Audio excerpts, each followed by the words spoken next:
Ya buat teman-teman yang mengalami gagal bayar di aplikasi Indodana yang mencari informasi mengenai kedatangan DC lapangan, apakah tahun 2025 ini orang yang gagal bayar didatangi atau enggak?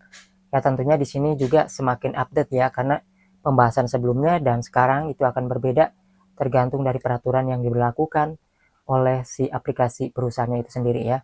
Yang mana aplikasi Indodana ini sudah banyak kejadian ya, banyak teman-teman yang berkomentar di video saya sebelumnya bahwa mereka ini didatangi ternyata teman-teman oleh DC lapangan dari aplikasi pinjaman online Indodana. Nah di sini untuk DC lapangan Indodana ini ternyata mereka menggunakan DC orang-orang timur ya teman-teman. Berbeda dengan aplikasi yang lain seperti Akulaku, Kredipo, ada Kami ataupun Kredit Pintar. Biasanya kan DC-DC-nya itu kayak orang-orang kita ya, kayak orang bank aja biasa, tapi ternyata mereka menggunakan DC yang orang-orang timur ya teman-teman, Indodana ini. Nah tapi dalam penagihannya juga itu tergantung dari sikap kita ya, apakah mereka barbar atau enggak dalam penagihannya. Yang pasti kita harus tahu juga aturan-aturan OJK yang diterapkan kepada pinjaman online Indodana ini. Terkhusus aplikasi-aplikasi pinjaman online ini tidak diperbolehkan melakukan penagihan yang barbar.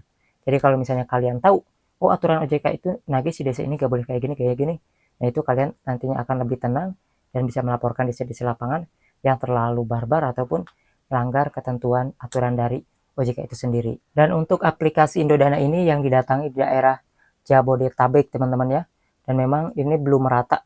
Jadi sebagian orang ada yang belum kena giliran, ada juga yang udah kena giliran.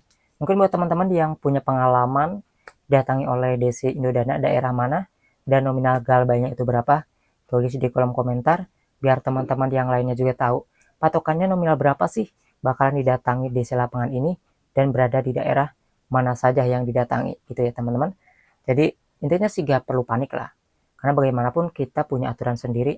Ketika tidak sanggup bayar pun sebenarnya itu nggak masalah, kan kita bisa negosiasi, nanti bisa dibayar tagihannya aja, negosiasi keringanannya diminta ya, kayak denda bunga ataupun tagihannya diperkecil, hingga nanti kalau udah usahanya lancar baru bisa membayar.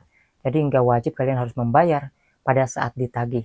Jadi seperti itu teman-teman, gak usah panik, karena yang mengalami gagal bayar ini kan banyak banget ya, bukan kita aja, udah jutaan lah orang yang meminjam. Jadi dan merasa kalian orang yang ditagih di lapangan satu-satunya. Nanti kita akan bahas lagi untuk pinjol-pinjol yang lainnya, yang pasti yang ilegal, yang resmi kita bahas. Aplikasi mana ajakah yang tidak resmi ya, dan aplikasi mana sajakah yang resmi. Cara untuk mencari tahu aplikasi-aplikasi resmi OJK ini, kalian buka website resmi OJK, lihat nama aplikasinya, lihat PT-nya.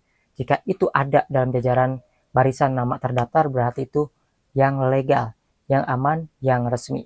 Tetapi walaupun begitu kalian harus selalu update ya, karena kan ada juga yang resmi ini mulai ditendang.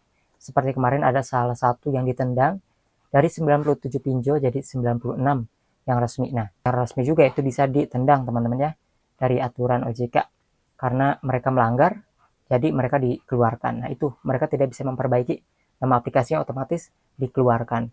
Tidak seperti aplikasi-aplikasi yang besar kayak Pinjamin ya, ada juga Rupiah Cepat. Itu ketika mereka melakukan kesalahan ya mereka hanya mengganti nama ataupun membayar sanksi itu ya teman-teman. Tapi yang lainnya itu kalau misalnya mereka nggak sanggup bayar sanksi, ya mereka dikeluarkan seperti pinjol yang sebelumnya. Oke, buat teman-teman yang cerita tulis aja di kolom komentar, mau share pengalaman kalian ataupun yang mau nanya silahkan.